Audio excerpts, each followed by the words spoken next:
ये व्लॉग शुरू होता है हमारे लास्ट दिन से दिल्ली में। पार्क में सारन्या खुल के दौड़ रही है। ड्राई ग्रास, मिट्टी, हवा, क्या कॉन्फिडेंस आ गया है उसमें। मुझे लगता है जब बच्चों को नेचर मिलता है ना, वो ऑटोमेटिकली ग्राउंडेड हो जाते हैं। और मुझे देख के लगता है कि हाँ, यही असली अनस्कूलिंग मैजिक है। फिर हम यहाँ से निकलते हैं उत्तराखंड के लिए और यहाँ से शुरू होती है हमारी रोलर कोस्टर राइड। लिटरली 9 में से 7 लोग कार में उल्टी कर रहे थे और जो नहीं कर रहे थे वो भी थोड़ा और चले तो मैं भी ऐसे टाइप की फीलिंग में थे। मैं भी सोच रही थी ये पहाड़ी रास्ते रोड है या रोलर कोस्टर का ट्रैक।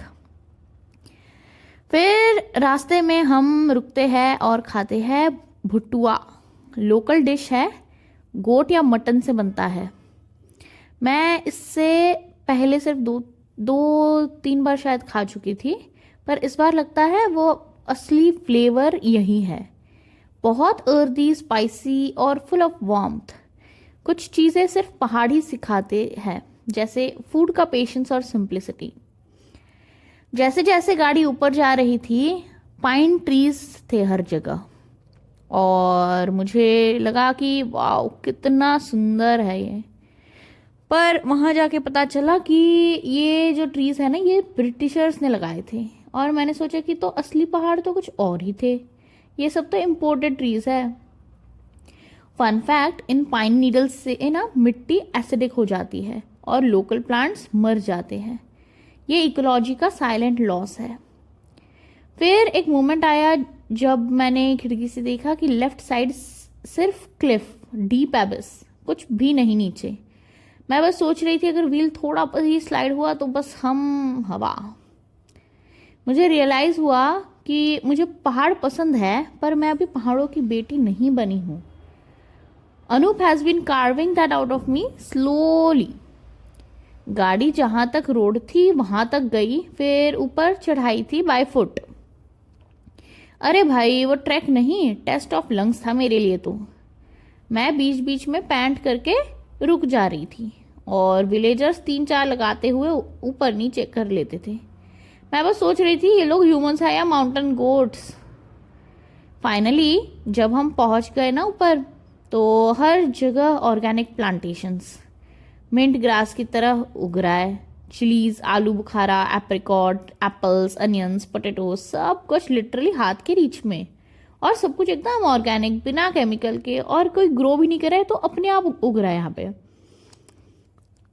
यहाँ की मिट्टी, हवा, पानी सब इतना प्योर कि इंसेक्ट्स ही नहीं है। और अनूप तो यहाँ पर एक्सपर्ट है, पत्ते तोड़ के स्मेल करके बता देता है कि ये पुदीना है, ये है, ये वो है, ऐसे। मुझे लगा कि हाँ, यही है पहाड़ी अपब्रिंगिंग। फिर यहाँ पे शादी के रिचुअल्स थे और यहाँ पे मुझे ना काफ़ी सारे कल्चरल शॉक हुए।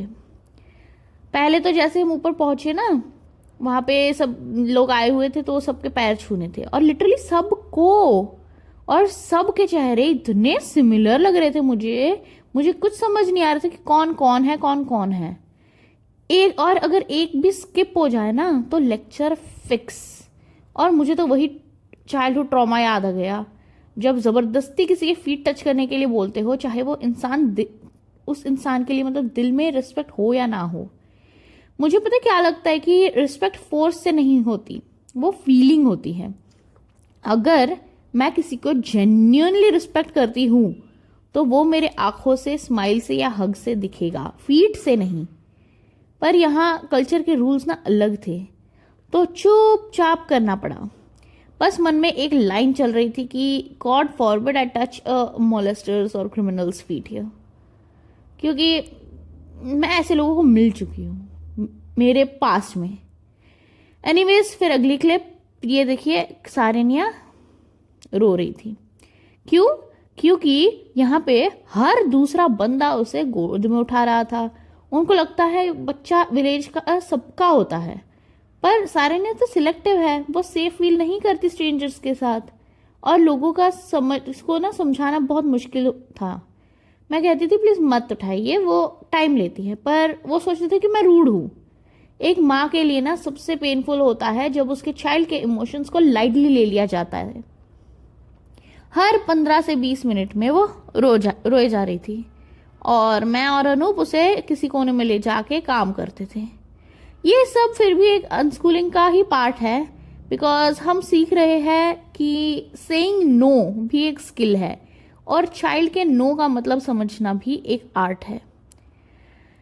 फिर हम यहाँ थोड़ा एक्सप्लोर करने लगे, देखा यहाँ भी एक ब्लैक ड्रम है जैसे उधर में था, जिसमें प्लास्टिक वेस्ट जलाया जाता है और जो ऑर्गेनिक वेस्ट होता है वो फील्ड्स में डाल देते हैं। एक तरफ एनवायरनमेंट का अवेयरनेस और दूसरी तरफ वाइल्ड लाइफ का फियर। हर घर सिक्योर गेट्स के पीछे वाइल्ड एनिमल की स्पॉटिंग यहाँ बहुत नॉर्मल है, कुछ भी मिल जाए, टाइगर वगैरह पता नहीं कौन। फिर सारन्या मिलती है अपने कजन्स से, नीरवी और श्रेब तो है ही, फिर त्रिशा दीदी, और फाइनली अपने ग्रेट ग्रैंडमदर से भी मिलती है। उन्हें यहाँ पे बुढ़ी दादी बोला जाता है। जैसे हमारे यहाँ पे अगर किसी को ना बुढ़ी बोलो ना तो ये एक डिसरिस्पेक्ट है, बट यहाँ पे बुढ़ी दादी बोला जाता है ग्रेट ग्रैंडमदर को। एक पपी भी मिलता है, क्यूट सा, वाइट, प्लेइंग राउंड। पर फिर हमें पता चला यहाँ ना डॉग्स वैक्सीनेटेड नहीं होते, गवर्नमेंट का सिस्टम प्रॉपर नहीं है, तो हमने उससे ना दूर रहने का डिसाइड किया। बहुत अजीब लगता है क्योंकि सिटी में हम लोग इतना कॉशियस होते हैं ना, और यहाँ लोग बोलते हैं कुछ नहीं होता। पर मैंने खुद देखा हर गांव में कोई ना एक इंसान होता है जो डिफरेंटली एबल है यहाँ पे। लोग कहते हैं ये तो भगवान का खेल है, पर मुझे लगता है ये ना वैक्सीन ना मिलने का नतीजा है। एनीवेज फिर सारन्या सो गई थक हार के मतलब इतना रोई ना तो सो गई। फिर मैंने सोचा कि मैं थोड़ा सा इंडल्ज कर लूँ, ऐसे रूड लगता है ना ऐसे दूर दूर रहना, बातचीत ना करना वगैरह। तो मैं भी चली गई लेडीज़ के साथ जो जा रही थी किसी काम से। पर प्रॉब्लम ये हुई कि वो सब गढ़वाली में ही बात कर रहे थे और मैं बस ब्लैंक फेस लेके बैठी थी। हर बार जब वो हंसते मैं भी हंसते हुए फेस बनाती थी, पर एक दिमाग में रहता है कि कहीं मेरे ऊपर तो नहीं हंस रहे। फिर एक कॉर्पोरेट मेमोरी फ्लैश हो गई जब कोई फॉरेन क्लाइंट अपने लैंग्वेज में बात करता था और हम सिर्फ गेस करते थे कि क्या बोल रहे हैं। मुझे समझ आया लैंग्वेज बैरियर रियल होता है, ये रूड नहीं होता, ये हेल्पलेसनेस होती है। मैं लिटरली अनूप को बोलती थी प्लीज़ मुझे सबटाइटल्स दे दो, और हर बार जब कोई समझ नहीं आता था ना, वो फीलिंग होती थी जैसे मैं इनविजिबल हूँ। मेंटली बहुत एग्जॉस्टिंग था। मैं रोज़ सोचती थी बस कल वापस चले, पर फिर सुबह एक न्यू व्यू मिलता, एक न्यू स्मेल, एक न्यू एक्सपीरियंस, और लगता okay may be one more day. फिर एक दिन हम जंगल गए काफल के फ्रूट खाने। रेड छोटी बेरीज जैसे लगते हैं, टेस्ट में स्वीट सॉर और पूरा पहाड़ी नॉस्टैल्जिया होता है यहाँ के लोगों को। फिर मदर इन लॉ के साथ ना कुछ स्पेशल घास काटने गए थे वहाँ पूजा के लिए, और तब मुझे पता चला कि पहाड़ पे चलना ना इंस्टाग्राम रील जैसा क्यूट नहीं होता। एक रॉन्ग स्टेप और सीधा नीचे, क्योंकि ये जो पाइन लीव्स होते हैं ना बहुत स्लिपरी होती है। तो मैं ना स्लो फास्ट सब ट्राई किया, पर हाफवे में ना वापस आना पड़ा। दिल से डिसअपॉइंटिंग था क्योंकि मैं जेन्युइनली कनेक्ट करना चाहती थी, पर कभी भी कनेक्शन सिर्फ एफर्ट से नहीं होता, थोड़ा टाइम भी चाहिए होता है। तो पहाड़ों ने मुझे सिखाया सब कुछ सुंदर नहीं होता, पर हर चीज़ सीखने लायक होती है। मैं वहाँ अनकंफर्टेबल थी लेकिन मैं ग्रो कर रही थी, और अनस्कूलिंग भी तो यही है, सीखना विदाउट कंफर्ट जोन, सीखना फ्रॉम लाइफ इटसेल्फ। बस यही था आज का व्लॉग। मिलते हैं अगले व्लॉग में, बाय बाय।